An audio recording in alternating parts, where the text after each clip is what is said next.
And welcome everybody this afternoon to our session, which we've loosely entitled Carer Awareness.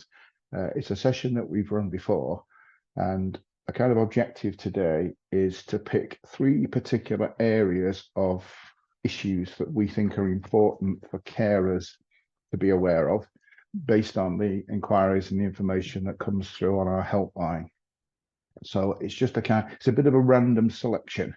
And as you would expect, with only 45 minutes to the session and a bit of time for questions at the end, it's a little bit of a whistle-stop tour across such a wide issue. But I've basically split the session into three sections. First one is benefits, the key benefits that you need to be thinking about, looking at, being aware of.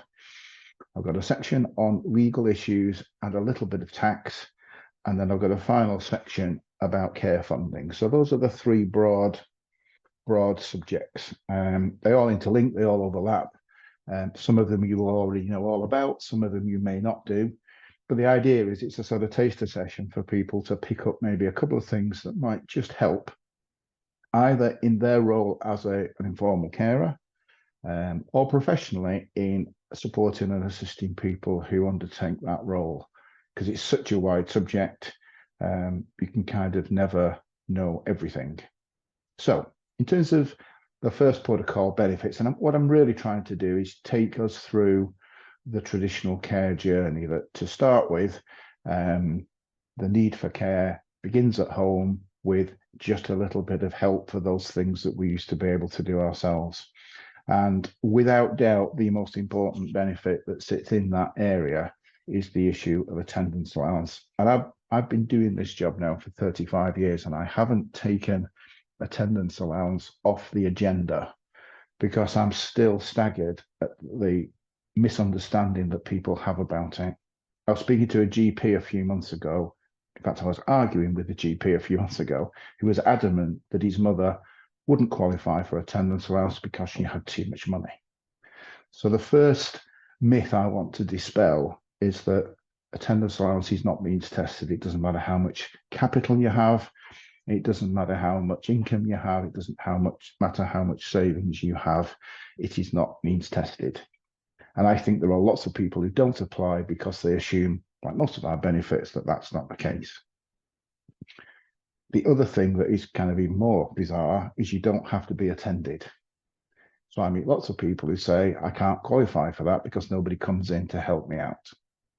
And it isn't the fact that you are attended that is relevant. It's merely the fact that you might demonstrate a need to be attended simply because you can't do everything that you would otherwise do yourself.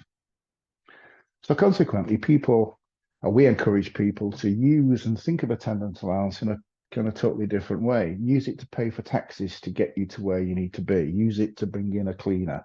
Use it to pay somebody to deliver your shopping. Whatever it is that you need to make your life a bit easier, attendance allowance can be used for that. It isn't something that has to be paid to a carer for physically attending you and dealing with issues on a day-to-day basis. So those two things, as I say, cause lots of people not to apply, and we spend lots of time saying, please just have a look. You might be surprised at the fact you might qualify. I'll give you a simple example. A gentleman I came across a few months ago who had quite severe macular degeneration, so his eyesight was really beginning to struggle, and he received attendance allowance so that somebody could come in and read his post to him because he just wasn't able to. And you think, wow, I didn't realize that that would be something that you could get help with. A couple of important distinctions. It's only available to people over 65. If you're under 65 or younger, then it's the PIP regime that kicks in, which is a rather different issue. But because we're dealing primarily with older people, it's the attendance allowance route for most. The other thing to bear in mind is you have to have had the condition for a minimum of 6 months. So this isn't something to be used to help convalescents from a period in hospital, for example. It's not for temporary recovery. It's for people who have a long-term difficulty, disability, or problem. With day-to-day issues, as I say, it covers everything from the moment you get out of bed to the moment you get back in. And that's one of the areas where the distinction is important, because there are two levels of attendance allowance. First one, generally referred to as a lower rate, for people who need help and supervision during the day, generally speaking, with, as I say, all the day-to-day issues that might crop up. The higher that's payable, by the way, at £73.90 per week, not means tested, not taxable. So it's an important benefit. You know, you can make quite a big difference. The examples I've seen, I'll give you a couple of illustrations, but, you know, one lady used it to pay for her husband to be picked up once a week to go to a day centre. He had fairly severe Alzheimer's. She looked after him the rest of the time, and that was her way to get a day back to herself. She used his attendance allowance to pay for the taxi and the day at the day centre, so that she could go off and have lunch and do all the normal things that she couldn't do the other 6 days a week. And I think without that, you know, he would have needed to move into care, because she wouldn't have been able to cope. So it can help the carer as much as it can help the individual. The higher rate is £110.40 now. So again, substantial amount of money. And that's for people who need help and supervision through the day and the night, in a way that would generally avoid harm coming to them if they were left unattended. But that could equally include, you know, frequent need to go to the toilet during the night. It's always worth making the application, and then the process will determine which of the two allowances you would qualify for. If you need more information, the best fact sheet I've come across on this is from Age UK. It is really, really good. It's a bit technical and it's a bit legalistic, and it does run to quite a few pages, but it gives you chapter and verse about attendance allowance. You can apply online. The form is not like all forms. They're not the most friendly things to fill in. They're not the kind of thing you'd want to do on a Sunday morning, but it's not as bad as you might think. And the key section is the bit about what medication the person's on. Because as you can imagine, the person looking at this form will get a really good idea of the issues and problems a person's got by looking through the medication. So I would always say, if you don't know it, go to the GP and get that information from him. Two occasions that you cannot receive it, both of which are kind of logical. One is if you're in hospital. The government's view is we're not going to look after you through the NHS and pay you attendance allowance. So if your friend, relative, mum or dad were in hospital for 6 weeks, their entitlement to attendance allowance will cease, but reinstated when they come back home. And you can't receive it if your care support is being funded by your local authority. Again, same principle. The government doesn't want you to receive it twice. So if you're receiving help through your local authority, through GCC, you wouldn't be able to claim attendance allowance then. But if you are self-funding your care, then attendance allowance is available because you're not getting help from the council. So that's a sort of 5-minute introduction to attendance allowance. It's not only important in its own right, but it's referred to as a gateway benefit. It is the qualifying requirement for lots of other benefits. So it's just important, if you've got an entitlement, that you get it. And if you have a qualification and you're accepted at the lower rate, keep an eye on things. If your need gets greater, then don't forget to apply for the higher rate, because it really can make a difference.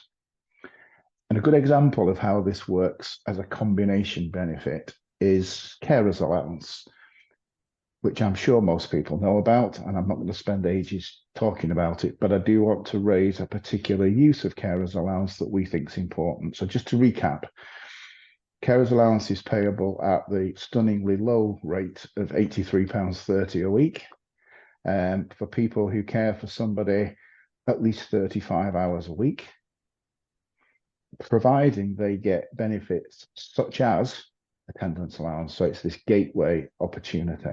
Now, I know you might think 35 hours a week, wow, that's a long time to be caring for somebody. But what you've got to remember is it includes everything that you might do for them, taking them shopping, washing up, cleaning, hoovering, taking them appointments, which can take at least 2 days a week if you've got an elderly relative.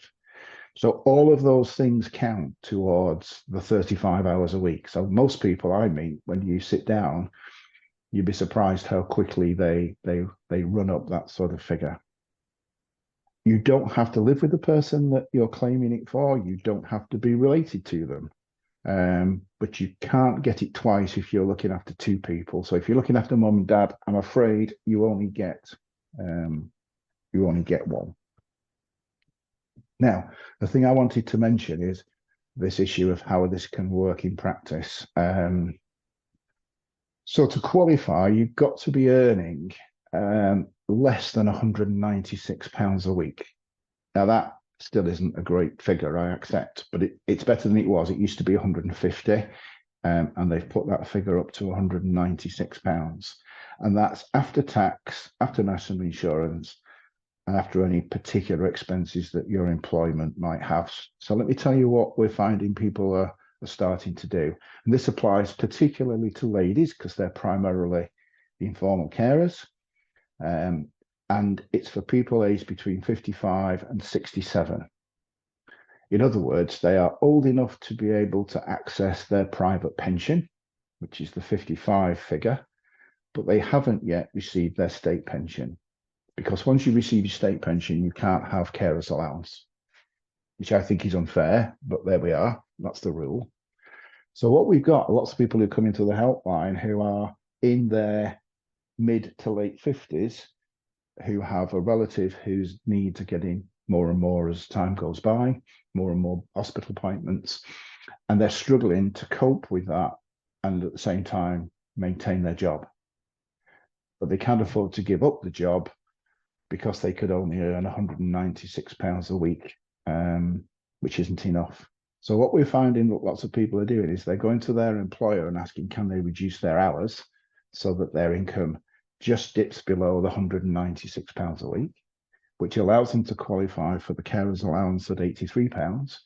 And then they go to their private pension that they've accumulated and take income from there to help balance the sort of family budget. And the key thing is that the money that they draw from their pension does not count to this £196 a week cap. It's a bit of a loophole. It's a bit of an anomaly. But what it does mean is that people can, for those sort of years when they're just helping mum and dad without having given up work entirely, create a combination where earnings and benefits and their pension are enough to bridge the gap until they reach 65 and receive their state pension. And we're seeing more and more people now being able to use that as an option, which makes a huge difference because it just means that you can, particularly if you combine it with the legislation that came out a couple of years ago about people having, the legal right now to take time off work to be able to take somebody they care for on an appointment. And it just means that people can remain independent a little longer. So if you imagine a family where they're not aware of this and they're not claiming attendance allowance, the combination of just those three things we've covered could be kind of life-changing in terms of their care need. So it's just important that people are aware of these things. If it doesn't work for them, if it's not the solution, fine, but at least they've looked at it. Two other quick benefits that I should mention. Pension credit, I guess, is the important one. In my opinion, without doubt, the most misunderstood benefit of all. I've never been able to figure out how pension credit works. It's far too confusing. But basically, it's there to support people who are over the state pension age and are on low income. It doesn't have a fixed value. It all depends on your circumstances. Effectively, it's the replacement for income support. But it can be complicated, and there are a number of online calculators. Age UK do have one, but the government have one as well. And it's definitely worth spending 10 minutes punching in your figures because the thing will tell you whether or not you qualify. Now, this was very relevant last year because you may remember that the new rules about the winter fuel allowance were that you could only get it if you were receiving pension credit. That now is no longer the case. But one thing that did come out of that process was that there was some research done, and they established that 740,000 people were entitled to pension credit and not claiming it. So the fact that the winter fuel allowance link has gone, great, but don't overlook pension credit because it might just make that bit of a difference. And two other things I would just mention: carers credit. That one often goes below the radar, mainly because it's not an absolute benefit.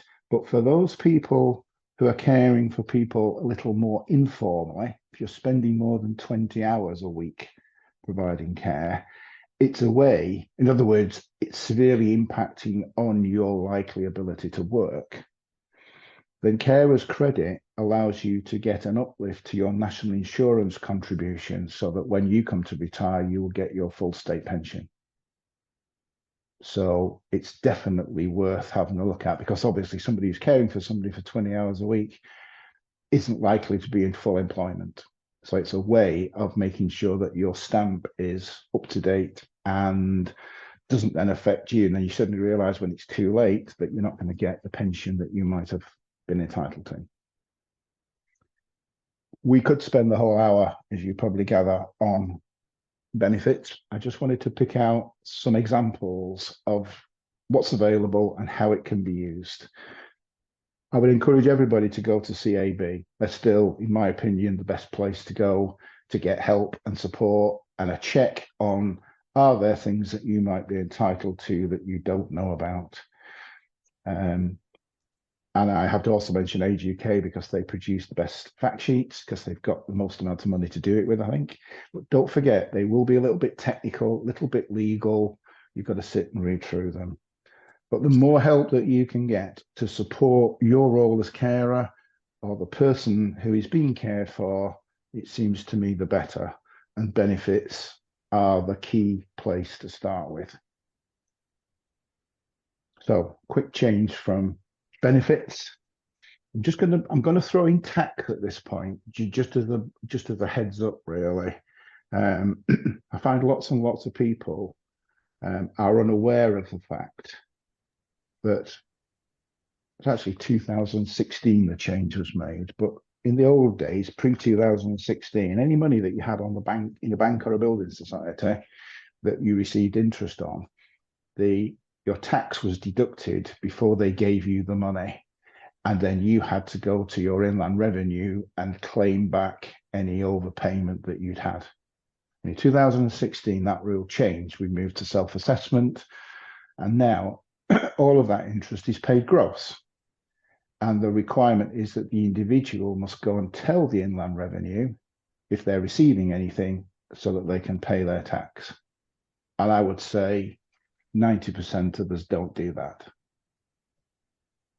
because we're not used to filling forms in and completing tax returns. I mention it just as a heads up. So if you've got somebody who's got a reasonable amount of money in the bank and earning reasonable interest, because interest rates have improved, you might just want to be aware of it so that you can have a word with an accountant or just go and check whether there is any tax to report. Because what you don't want is a knock on the door from the revenue in 6 years' time to say you owe us X thousand pounds. So just in terms of helping to manage that process. Which kind of takes me neatly on to my second core subject for today, which is the kind of legal issues that you would need to be aware of as a carer or for somebody for whom you're caring. And I've just picked two, because again, we could be here for a while. It's really boring, I know, but lasting power of attorney. When we first started working with GCC, which is now 11 years ago, we monitor through our calls how many people we speak to have got a power of attorney in place. And when we started, it was probably about 30%. It's now about 60, which is great. So there's been a massive improvement, but I do still worry that there are 40% of people who haven't. So just let me quickly remind you of A, what they are, and B, why they're important. They are the only legal way that anybody, any of us, can provide proper authority for somebody else to act on our behalf. Now, I meet and chat to people who think they have a power of attorney because they've got an arrangement with British Gas that they can speak to them about mum's direct debit. That's not a power of attorney. That is simply an arrangement with British Gas. Power of attorney is a really, it's a pucker legal, full-blown document. You can't have one of these and not know about it. I think it's 17 pages long. You've got to sign your life away and write all the declarations, have it witnessed. So, but it is absolutely vital. Not for older people. Anybody over the age of 18 should have one, in my opinion. And the process is overseen formally by the Court of Protection. So there are two types. This causes a little bit of confusion. The first type is called Property and Affairs.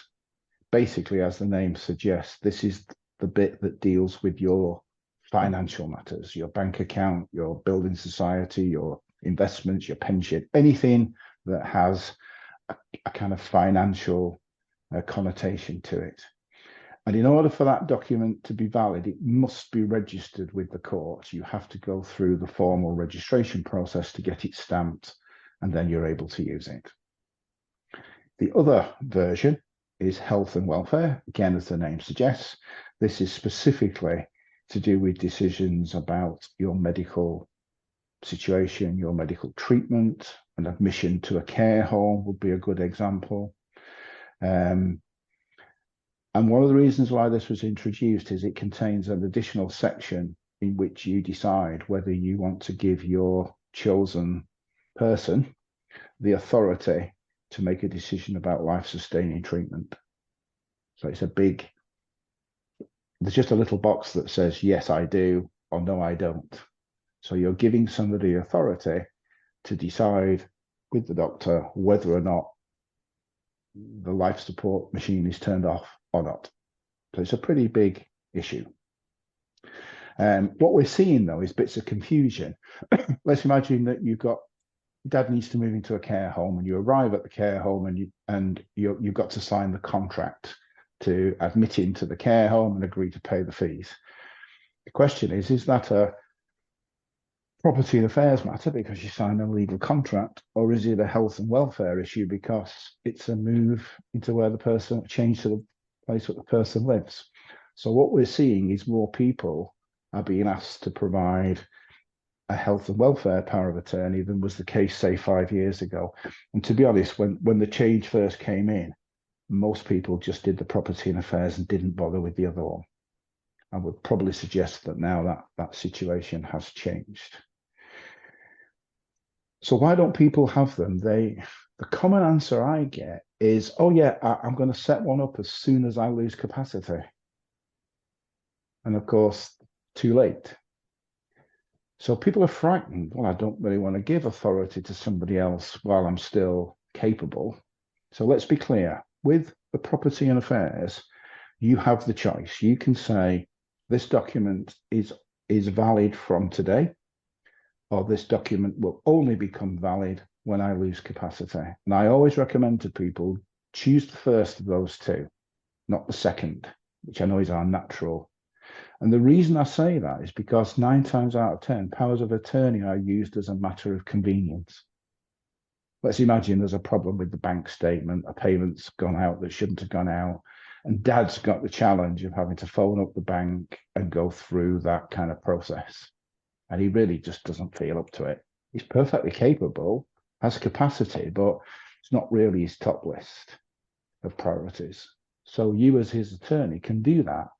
So we see more and more people using them as a convenience tool just to save dad having to go through the trauma of, being on the queue, waiting in the list to be spoken to and having to answer all the technical questions that come with it. That is not the case for health and welfare.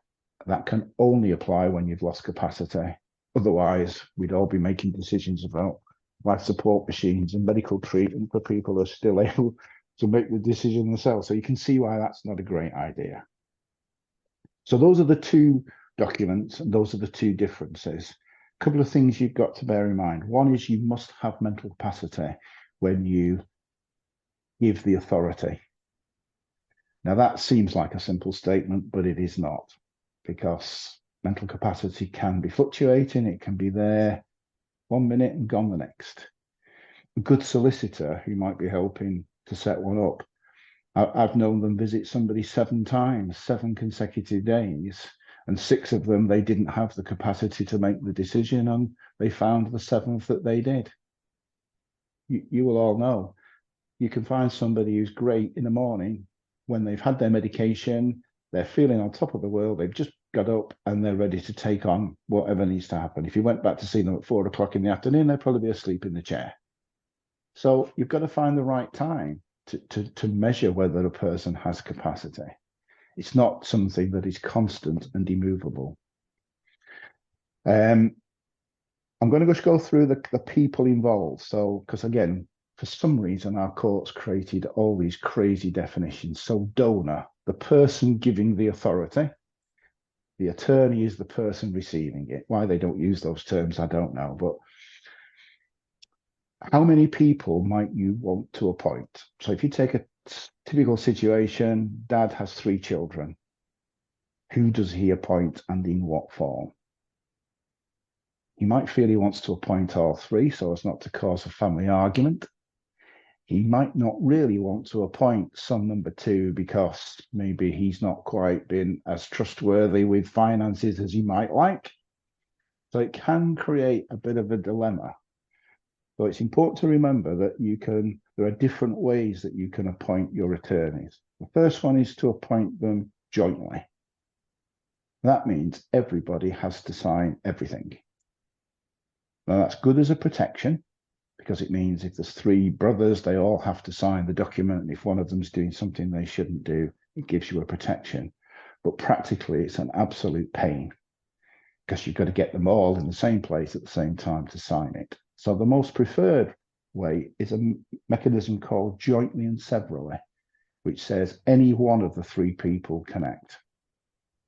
So if somebody's on holiday and a document needs signing or a check needs cashing or somebody's got to go and sort something out, then one of the other 2 can do it.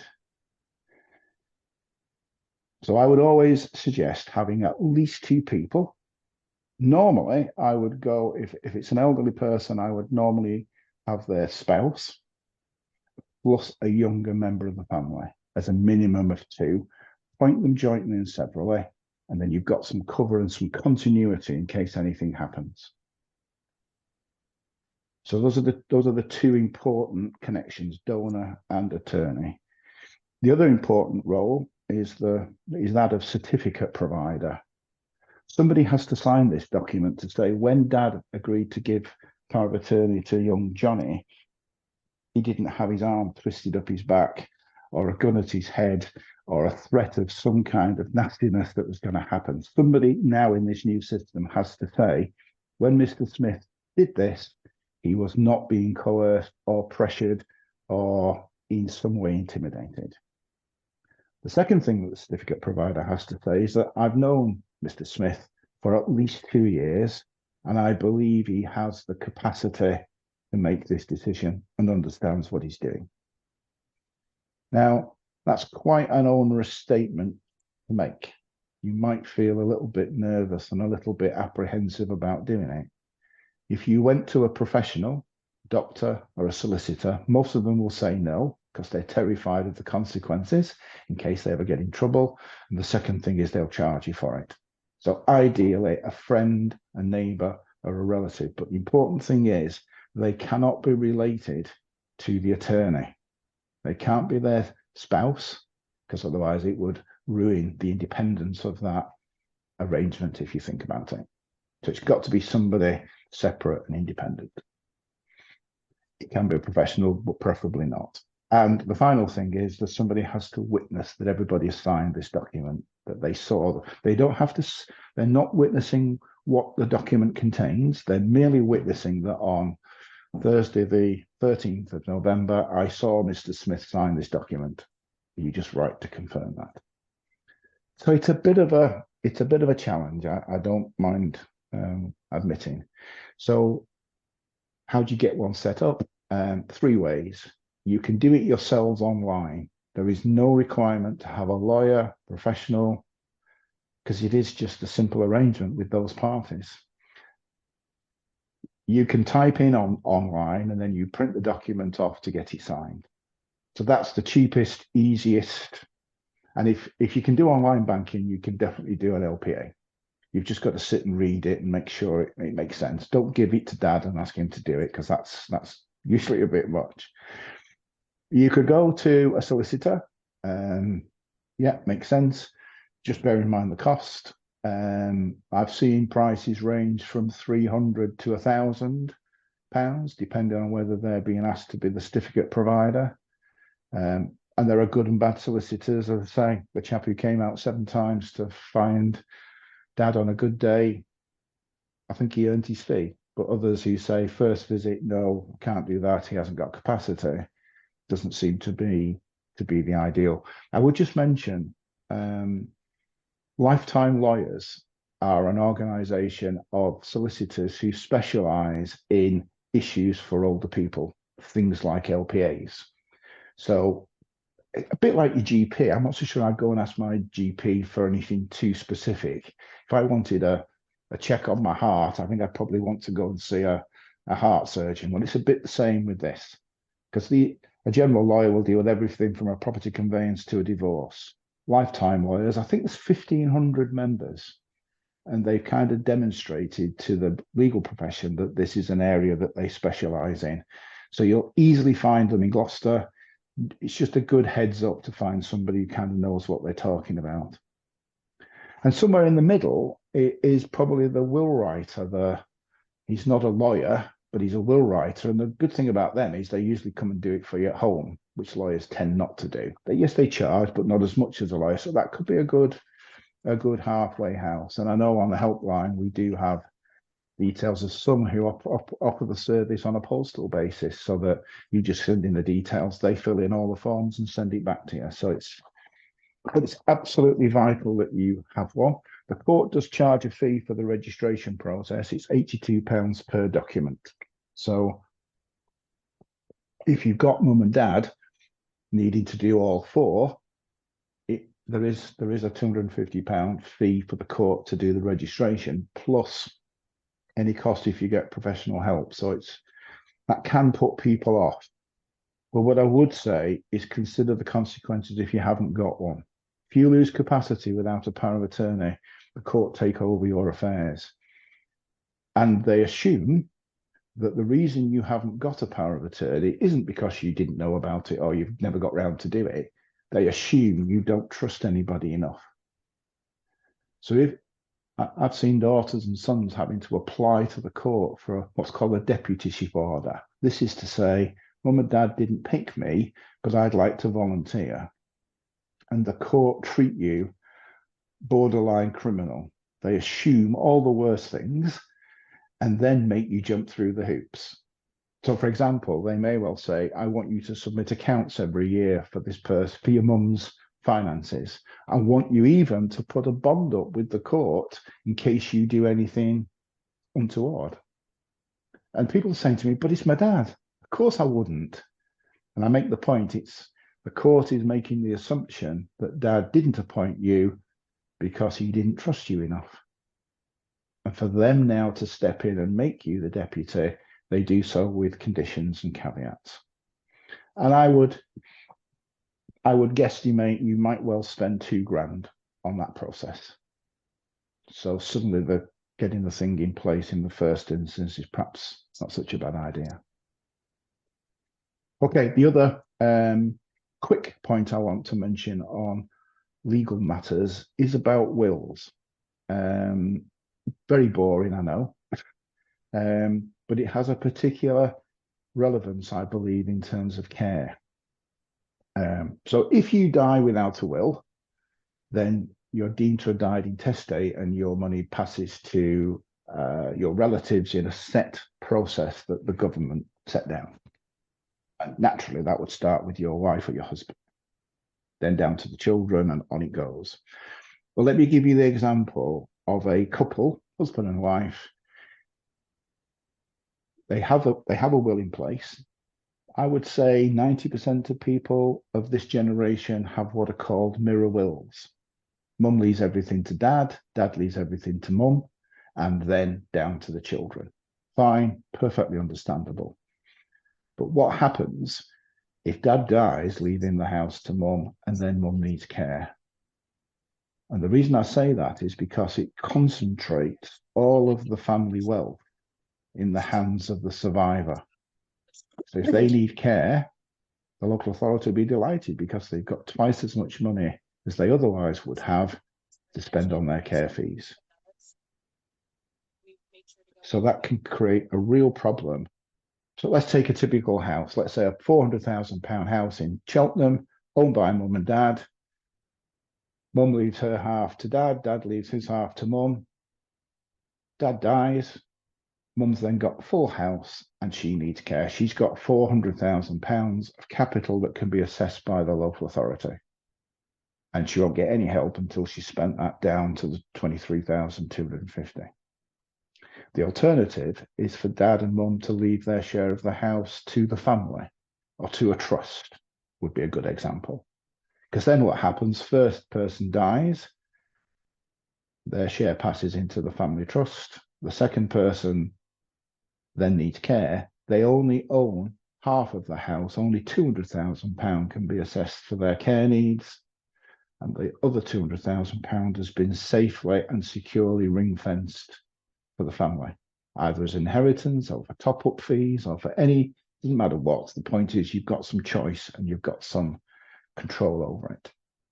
Now, to do that, you have to bear in mind two things. One is anything that you own jointly with somebody, let's take a bank account, it doesn't matter what you write in your will, on your death, your share can only pass to the other joint owner, which some people don't realise that. So if you had £100,000 in a joint account with somebody, and in your will you said, I want my share to go to the cat's home, that will not happen. Your share will go to the other owner and vice versa. Well, exactly the same thing applies with houses that are owned jointly. So you have to do something that sounds quite odd. It's called sever the tenancy, which sounds quite dramatic, but it is actually a one piece of paper where you say, instead of us both owning this house jointly, we both own half of it individually. And then each of the parties can send their share to the family, to a trust, or to somebody else, to just give them a bit more choice. So that's worth looking at a will if you are caring for somebody, just to see whether they have that in place or whether they don't. The other thing, which is a particular pitfall, I see it lots of times in wills, is where people leave monetary amounts, particularly to the grandchildren. So let me just give you a simple example. Mum's in care and she wrote a will ages ago, before she was in care, and she left £5,000 to each of her 4 grandchildren and the rest to her daughter. Fairly typical. And when she wrote that, she had a £250,000 house in Cheltenham. When she dies, she sold the house, used it for her care fees, and she's now got 23,250 because her spending has brought her figure down to that level, and the local authority have taken over her affairs. So when somebody comes to look at her will, the first 20,000 goes to the 4 grandchildren, and her daughter gets £3,000, which was not her intention. She wrote it relative to a given value. So one thing I would always recommend is express your will in percentages rather than fixed amounts. And then that way, however much your money may decline through care or increase, the proportions will remain the same. But of course, we don't think about these things, do we, when we write our will when we're 40 years of age or 30 years of age or 50 years of age. So these are just a couple of things that are worth looking at just to try and help people with the care need to manage life a little bit better. Okay, and the final one, which is probably the shortest one, is just a quick update, I guess, on the issue of funding care. Now, again, we would run a 2-hour session on this on its own, but I just wanted to remind us all of a couple of quick points. The first one is that the reforms that should have commenced last month from the original Care Act have now been formally sidelined, and we've got this new commission looking at what can be done. So we've got the old system with all its wrinkles and problems for the foreseeable future. So a quick reminder of some of the key points. 23,250 is the magic number. If you've got more than that, you will get no assistance from your local authority, whether your care need is at home or whether it's in a care home. Lots of people are unaware that there's a second threshold, a lower threshold at 14,250. What's the relevance of that, you may think? The answer is if your capital falls between those two numbers, you're expected to make a contribution towards your care as a result of that capital. And it's a very weird system. What they do is they say, we ask you to pay £1 a week for every £250 slice of savings that you've got between those two numbers. You think, well, that's neither here nor there. But actually it isn't. If you got 23,250, if your savings are reduced to that figure, you actually sit and work it out, 23,250 down to 14,250 is £9,000. In £9,000, there are 36 parcels of £250. So you'd have to pay £36 a week towards your care fees because you've got savings of 23,250. Whereas most people think once you get to that figure, you don't have to pay anything. If you work, the idea of that, by the way, was to treat it as though it were the interest you would receive on your savings. But if you work it out, if you work out what £36 a week, £1,872 a year is as a percentage of 9,000, it's 20.8%. So if you can find a bank or building society near you that's paying that amount of money, give me a shout and I'll be second in the queue opening an account with you, because of course it's not practical. And people don't realize this, that they're going to have to be spending down their capital even when they've reached the support threshold. When you get below 14,250, you don't have to pay anything.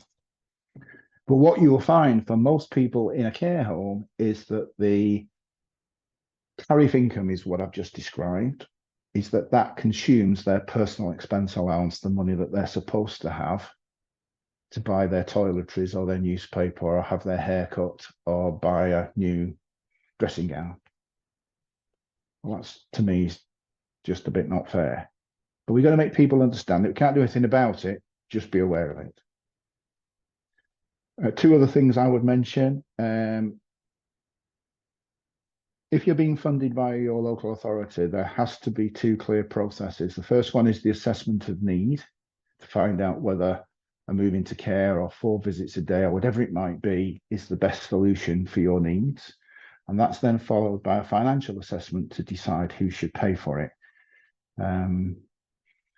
If you're going to be self-funding, you arguably don't need the need assessment from the local authority because it's not going to make a great deal of difference.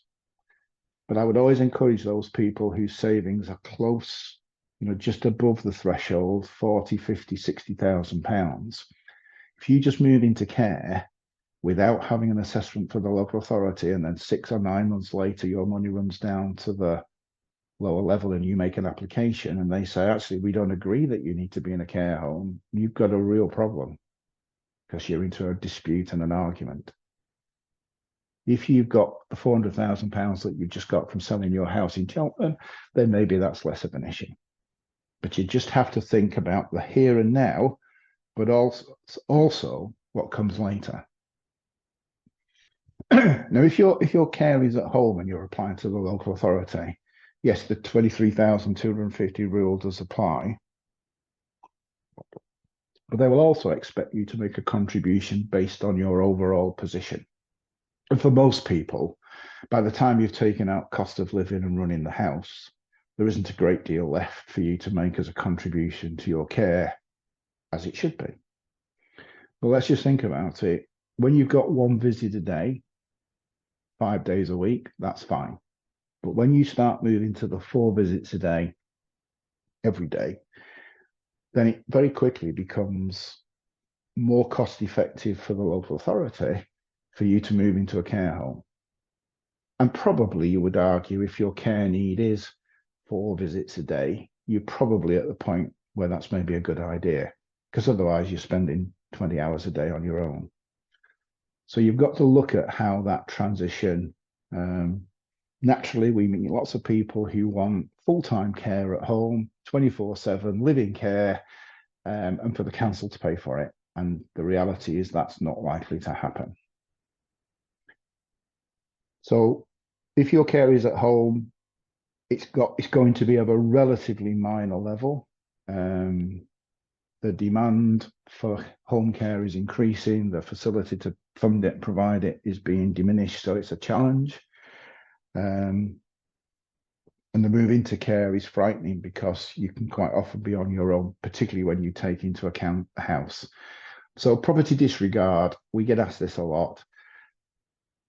Again, just to be clear, the house value will always be ignored if it is occupied by your spouse, partner, husband, civil, if you've got a civil arrangement, then all of those things will exclude the value of the house automatically, without question. The other group that will exclude the value of the property from your house is anybody who is not one of the above, who is over the age of 60. So if you had a client or a family member who lived with their sister, and their sister was only, I don't know, 63, 65, but not, they were married, then the house would be disregarded because the rules state that we're not looking to evict people just because, and leave their home just because somebody needs care. So those are the two automatic disregards of property. There is a third one, which is discretionary. That's for people who are living in a house and have acted as a carer for a significant period of time. That doesn't mean you can move into somebody's house 6 months before you realise they're going to move into care in order to get the disregard. It has to be a clear. I'll give you an example. We had a guy who lived in Amsterdam. His mum had a stroke. He upped sticks, sold his flat, moved home, and just moved in to look after her. 8 weeks later, she had a second stroke that was so severe that she had to move into care. So this guy had only been living in the house for, a matter of months. But we used the disregard, and the local authority agreed a 1-year disregard. They wouldn't include the value of the house to give him time to sort of sort himself out, because it was quite clear he had moved into the property to look after mum. He didn't know she would have a second stroke. So you've got to look at the circumstances that sit behind that to find out what would and what wouldn't apply. A couple of other little things that are worth bearing in mind. Private pensions, we mentioned them earlier in connection with the carer's allowance. If a person moves into care, their savings go with them, their income goes with them. So quite often, if you've got a husband and wife living at home, dad has a stroke and moves into care, all of his state pension goes with him, all of his private pension goes with him, all of his capital goes with him. So quite often, the person with the problem is mum, because she's still at home with all the same expenses pretty much, but without her husband's income. So a thing to bear in mind is private pension.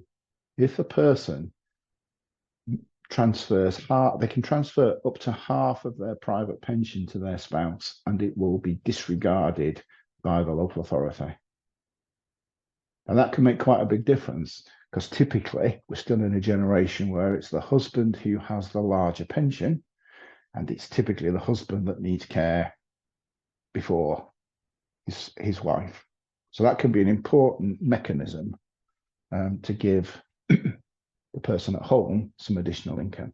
If that's not enough, then they would have to go through the pension credit system to get top-ups to their funding support, but it is important. So we try to encourage older couples to understand that the state system will treat them as two separate people. They cease to be a couple when one of them needs care. You're kind of cut in half and evaluated individually. So things like joint accounts, joint bank accounts, going back to that point, I would generally suggest you keep that to a minimum. Because I quite often see people where care fees are being paid out of a joint account. So effectively, mum is subsidising dad, subsidising the local authority, if you think about it. So it's better if they have two separate accounts and they pay their respective items out of both. Now, we are running a session next month on deprivation, because that's an issue that keeps cropping up about transferring money and gifting property and paying for things that you maybe the local authority wouldn't agree. So if that's of interest to anybody, come along to our next session. And the final thing I would say on this is just remember that the local authority, the rate that the local authority can pay for care, which is effectively set by the budgets that are imposed on them, is nothing like the rate that you might find out there in the private care home world. So what happens is we find lots of people, dad needs to move into a home, so they go and find the fantastic Bupa home or the luxury home that might be on the outskirts of Cheltenham and move him in with £40,000 in the bank. And then 6 weeks later, they realise that this is unsustainable. They're going to be below the threshold and they're knocking on the door of the local authority. So the home that you're in may well be charging £1,250 quite easily, but the amount that the local authority will pay might be £800. That difference, commonly referred to as a top-up, has to be paid by an individual who is not the person in care. Has to be a third party, in other words, the family. So suddenly panic stations then ensue because the family realise that they've got some horrible choices. They've either got to move dad, who's just become settled in this new luxury home, or they have to find the difference. So we are encouraging people who are self-funded to think not just about the next 6 months, but about the next 3 years. Will they be able to sustain these things? What would the local authority support look like? Because if you don't, there's a real danger that that can become a problem down the line. I'm not going to comment on whether it's good or bad that the care homes charge this. Some would argue it's a top-up for the private funders, and some would argue it's a discount for those funded by the local authority. It would be great if we had one rate, but we haven't. So you just have to be aware of it. Families need to know about it. And what we are trying to do is encourage people to have a financial conversation at the beginning, not the end. Right, final thing, 2 minutes. I've mentioned most of these, but if you need help beyond just the information I've given, I've mentioned the Lifetime Lawyers. I will give a plug for the Care Advice Line. We can have the detailed conversation with you about your client, your family, your person. And the other one I would mention is SOLA, the Society of Later Life Advisors. If you need financial help, then like the solicitors, they are advisors who have demonstrated that they've got a specialist knowledge in this area. So I would always encourage you to find one of those if you need help.